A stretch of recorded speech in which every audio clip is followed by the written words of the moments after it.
नहीं ले रही। तो मेरा सवाल, संयुक्त मोर्चा का सवाल ये है कि फिर हम काहे को देश में इतने बड़े बड़े एजुकेशन सेस नाम के इंतजाम करते हैं, अगर समय पे बच्चे को अच्छा खाना नहीं मिल सकता, अगर बच्चों की छत उनके ऊपर गिर रही है, बच्चे छत के नीचे दब के मर रहे हैं, बच्चों के पास स्कूल तक पहुंचने का रास्ता नहीं है, वो तैर के जा रहे हैं, वो भीग के जा रहे हैं, वो नंगे पांव वहां पे पहुंच रहे हैं, तो फिर एजुकेशन सेस का क्या महत्व है?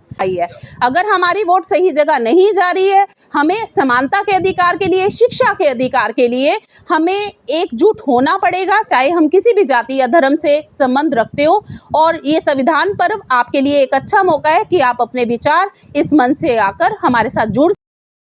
अब उसको वेरीफाई कर दिया सत्ता पक्ष के सांसद जो है अनुराग ठाकुर भी कह रहे हैं, जब सत्ता पक्ष भी कह रहा है, विपक्ष भी कह रहा है कि जो इलेक्शन कमीशन ऑफ इंडिया जो है चोरी कर रहा है, बेईमानी कर रहा है, अब और क्या बचा हम नागरिकों का? इस देश में क्या हिस्सा है, क्या है इस देश में? इसका साफ मतलब है इस देश में सांसद विधायक से लेकर भारत जय संविधान, अखिल भारतीय SC ST पिछड़ा जाति व माइनॉरिटी संयुक्त मोर्चा के तत्वाधान में आगामी हमारा जो कार्यक्रम 23 और 24 अगस्त 2025 को गढ़वाल भवन और अंबेडकर भवन में होने जा रहा है,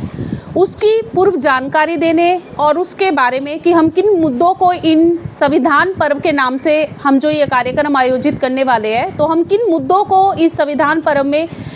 शामिल करने वाले हैं, उससे संबंधित ये प्रेस वार्ता आज यहाँ पे आयोजित की गई है। मैं आप सभी का आभार प्रकट करती हूँ। सबसे पहले ये कहना चाहूँगी कि संविधान पर्व की जब हम बात करते हैं तो ये जो शब्द है संविधान, ये संविधान बहुजनों की आत्मा है।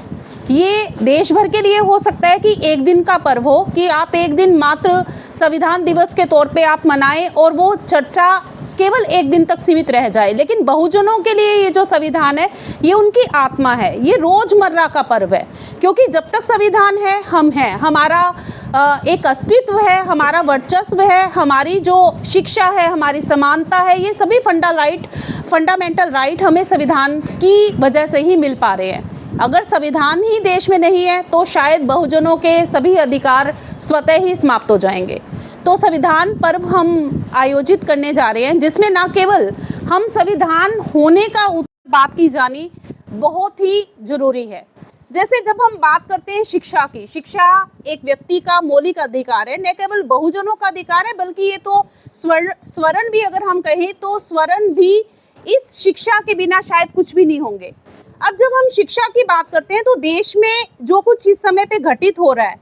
एजुकेशन सेस के नाम से 2004 में ये सेस शुरू किया गया। उस समय ये 2% था और केवल प्राइमरी एजुकेशन को कवर करता था। 2007 में इसको बढ़ाकर 3% किया गया, 1% और सेकेंडरी एजुकेशन और हायर एजुकेशन का जो हिस्सा है उसमें काम करने के लिए इसमें शामिल कर दिया गया। और 2018 के बाद एजुकेशन सेस 4%, जितने भी करदाता हैं तो वो अपने टोटल जो उनका टैक्स बनता है उस पर 4% का एजुकेशन सेस पे कर रहे हैं। अब ये जो 4% है, ये 4% खर्च कहाँ होता है? खर्च होता है ये प्राइमरी एजुकेशन, यानी जो आपके जो प्राइमरी स्कूल्स हैं, प्राइमरी स्कूल्स में जितने भी इंतजाम कर रहे हैं, अगर हम वहाँ पे कोई टाट, कुछ टेबल, अगर हम वहाँ पे हमें कुछ बनाना है, भवन बनाना है, अगर हमें अपनी बिल्डिंग बनानी है, अगर हमें मिड डे मील का जो आयोजन किया जा रहा है, वो सब इस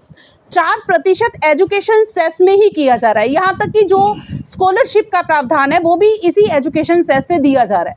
लेकिन आप देश के हालात देखिए, मैं केवल एक वित्तीय वर्ष की बात करूंगी कि जो अभी हमारा वित्तीय वर्ष 2024-25, अगर हम उसके आंकड़े उठा के देखें तो 87,000 करोड़ रुपया, 87,000 करोड़ रुपया एजुकेशन सेस के नाम पर इकट्ठा हुआ। लेकिन आप साथ ही खबरें देखिए कि खबरें किस तरह की आ रही हैं। खबरों में ये है कि यूपी में और बहुत सारे अन्य राज्यों में भी हजारों स्कूल बंद किए जा रहे हैं। वो हजारों स्कूल बंद किए जाने के पीछे का अगर आप कारण आइडेंटिफाई करें तो सरकार कहीं ना कहीं अपने आप को विवश बताती है, या तो स्कूल्स में एनरोलमेंट नहीं है, या वहाँ पे उस क्षेत्र में अध्यापकों की कमी है, या वहाँ पे किसी तरह के इंफ्रास्ट्रक्चर की कमी है, या उनका कुछ पास्ट रिकॉर्ड स्कूल्स का ऐसा रहा है कि सरकार अपनी विवशता जाहिर करते हुए कि ये स्कूल अब और नहीं चल सकता तो उन स्कूलों को बंद कर दिया गया। यानी जो एक मौलिक शिक्षा का अधिकार है, वो मौलिक शिक्षा का अधिकार बहुजनों से ले लिया गया। अगर हम इस बात को ध्यान दें कि आज भी जो राजकीय विद्यालय हैं या राजकीय महाविद्यालय हैं, उनमें जो बड़ी तादाद है वो बड़ी तादाद बहुजनों के बच्चों की ही है। स्वर्णों के बच्चे तो एडिड कॉलेजेस में या जो हमारे पास और जो प्राइवेट इंस्टीट्यूशंस है, यूनिवर्सिटी कैंपस है,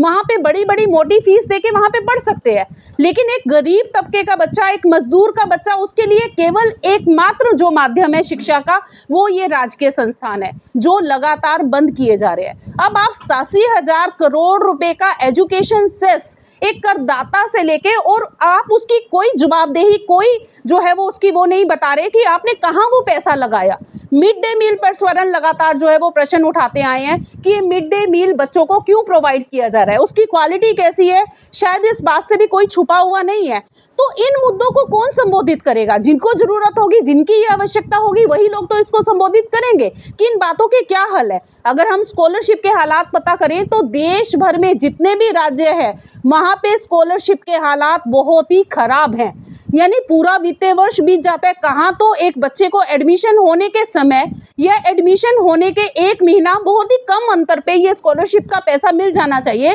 लेकिन साल भर बीतने के बाद भी एससी बच्चों की, एसटी बच्चों की, बीसी बच्चों की स्कॉलरशिप राज्य के वित्तीय विभाग से रिलीज नहीं होती। और कई बार तो ऐसा होता है कि प्रलोभन में, जैसे अगर मान लीजिए कोई एडिड कॉलेज है, एडिड कॉलेज बच्चे को 0 फीस पे, क्योंकि सरकार उसको कहती है कि आप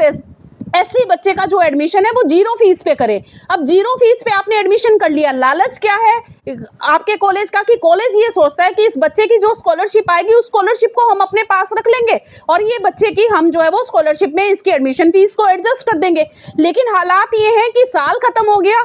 उस बच्चे की स्कॉलरशिप नहीं आई। अब जब एग्जाम की बात आई तो एग्जाम की बात में वो हजारों बच्चे फोर्स हो जाते हैं कि उन्हें एग्जाम में तब बैठने दिया जाएगा जब वो उस कॉलेज की फीस को भर देंगे। तो वो अपनी पॉकेट से उस बच्चे को, अपनी पॉकेट से उस फीस को भरना पड़ता है, सरकार उस बच्चे की कोई जिम्मेवारी नहीं ले रही। तो मेरा सवाल, संयुक्त मोर्चा का सवाल ये है कि फिर हम काहे को देश में इतने बड़े बड़े एजुकेशन सेस नाम के इंतजाम करते हैं, अगर समय पे बच्चे को अच्छा खाना नहीं मिल सकता, अगर बच्चों की छत उनके ऊपर गिर रही है, बच्चे छत के नीचे दब के मर रहे हैं, बच्चों के पास स्कूल तक पहुंचने का रास्ता नहीं है, वो तैर के जा रहे हैं, वो भीग के जा रहे हैं, वो नंगे पांव वहां पे पहुंच रहे हैं, तो फिर एजुकेशन सेस का क्या महत्व है? करदाताओं का पैसा क्या केवल एमपी फ्लैट्स के लिए बना है कि आप 10-10 करोड़ रुपए के एमपी फ्लैट बनाए और मुफ्त में सांसदों को, जिनके पास पहले से ही वित्तीय कोष की कमी नहीं है, जो पहले से ही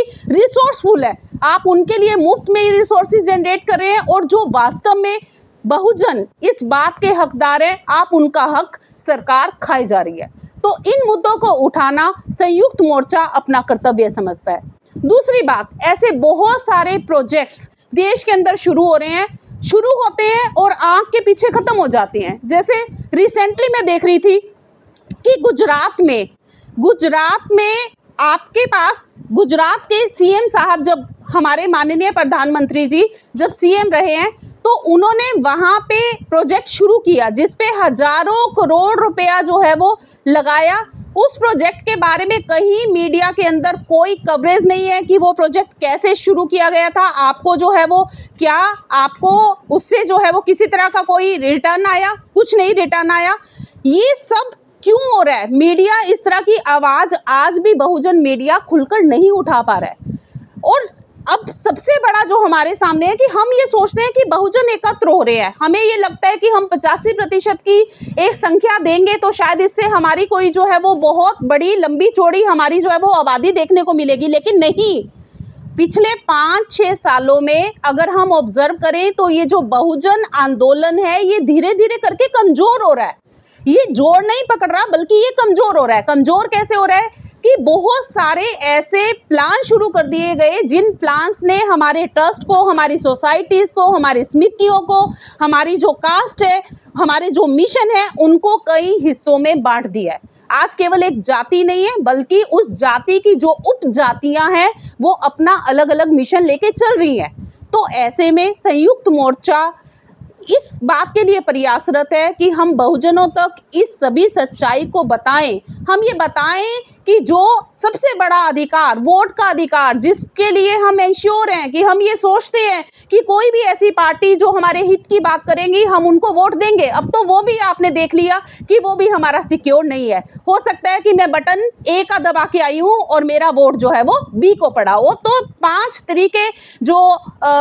हमारे विपक्ष के नेता माननीय राहुल गांधी जी ने सभी के सम्मुख जो लेके आए हैं, खुल के सबके सामने प्रस्तुत किए हैं, और वो केवल एक बात है, और उस बात पे तो हमारे जो पक्ष के नेता हैं, हमारी जो सत्तारूढ़ पार्टी के नेता हैं अनुराग ठाकुर जी, उन्होंने तो बिल्कुल ओपनली, उन्होंने तो बल्कि उसको 5 गुना करके बता दिया कि आप एक की बात कर रहे हो कि एक जगह ऐसा हुआ है, बल्कि 5 जगह उन्होंने जो है वो चुनाव आयोग को इस बात की चेतावनी दी है कि देखिए ये मैनिपुलेशन जो है वो हमारी वोट के साथ चल रही है। तो बहुत ही गंभीर स्थिति हमारे सबके सम्मुख है वर्तमान में, और ऐसे में कोई भी जो मोर्चा है, कोई भी जो मिशन है, शायद उसको इसी बात के लिए प्रयासरत रहना चाहिए कि हम सभी एक ही जगह हों, एक ही मंच पे हों, एक ही तरज में, एक ही लय में अपने सभी बहुजनों के मुद्दों को संबोधित करें। तो ये कार्यक्रम हम 23 और 24 अगस्त को, 23 अगस्त को अंबेडकर भवन करोल बाग में 10 बजे से संविधान पर्व के नाम से ये स्टार्ट हो जाएगा दिल्ली में, और 24 अगस्त को जो है वो हमारा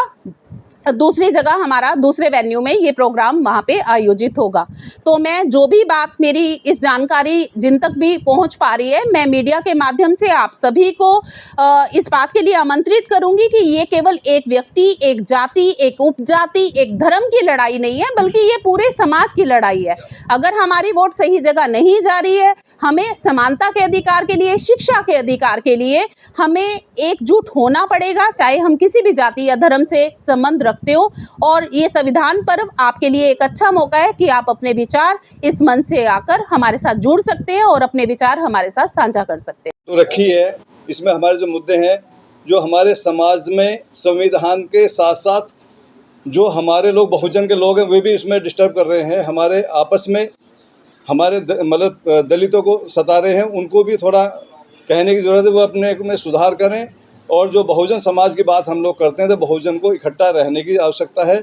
उसी के साथ हम लोग आगे बढ़ सकते हैं। तो प्रयास कर रहे हैं जो आज की गवर्नमेंट है, वो ऐसे हालात पैदा कर दिए हैं कि हम लोग में डिफरेंसेस पैदा करके आगे बढ़ रही हैं वो लोग, और दूसरे जो भी संवैधानिक मुद्दे हैं उनको गोल किया जा रहा है। हमारा संयुक्त मोर्चा इसी दिशा में काम कर रहा है कि जो भी समाज में मुद्दे हैं, ज्वलंत मुद्दे हैं, उन पे काम करके आगे बढ़ाएगा। इसी विषय में हम लोगों का विशेष प्रयास है, जो हमारी महासचिव जी बताया, राष्ट्रीय अध्यक्ष जी ने बताया। दूसरी बात यह है कि हम लोग इस मोर्चे के द्वारा सरकार को ये कहना चाहते हैं कि जो हमारे बीच में डिफरेंसेस पैदा ना करें, और दूसरे हमारे छोटी छोटी बातों को बहुत बढ़ा के उनको किया जा रहा है। अभी हम एक छोटा सा पब्लिक सेक्टर है CL, वहाँ पे एक हमारी अम्बेडकर जन्मदिन कमेटी थी, जिसमें हमने इनको भी एक बार इनवाइट किया था, हमारे महासचिव जी को। बहुत बढ़िया चल रहा था। इस बार चूँकि वहाँ एक जैन है, हमारा जो चेयरमैन है, उसने इस बार 14 अप्रैल मनाने के लिए मना कर दिया था। उसी विषय को लेकर जो हमारे वहाँ संगठन के लोग थे, उस पर उनको मीटिंग किया, थोड़ा प्रेशर डाला, तो उन्होंने प्रेशर में आके प्रोग्राम तो करने दिया, मगर जिस ऑर्गेनाइजेशन में इतना बड़ा प्रोग्राम होता था, बिल्कुल बहुत लिमिटेड करने दिया। उसके बाद भी जो हमारे जो कार्यक्रम कराने वाले जनरल सेक्रेटरी अध्यक्ष थे, उनको ट्रांसफ़र कर दिया, एक का हैदराबाद, एक का उड़ीसा। तो ये प्रेशर टैक्टिक्स हम लोगों के बीच चल रही है। जो गवर्नमेंट है वो संविधान के अनुसार ही हमारे सारे जो अधिकार हैं उनको क्रैश करती जा रही है, मगर जिनके क्रैश हो रहे हैं वो आँख खोल के देख ही नहीं रहे हैं। तो हमारा जो संगठन है ये कहना चाहता है कि सब लोग थोड़ा जागरूक हों और संगठित होकर इस प्रोग्राम को आगे बढ़ाएं। बाकी जो हमारे इसमें प्रोग्राम में मैसेज है वो हमारे महासचिव जी ने दे दिया है। इसके साथ साथ धन्यवाद बाकी सब लोगों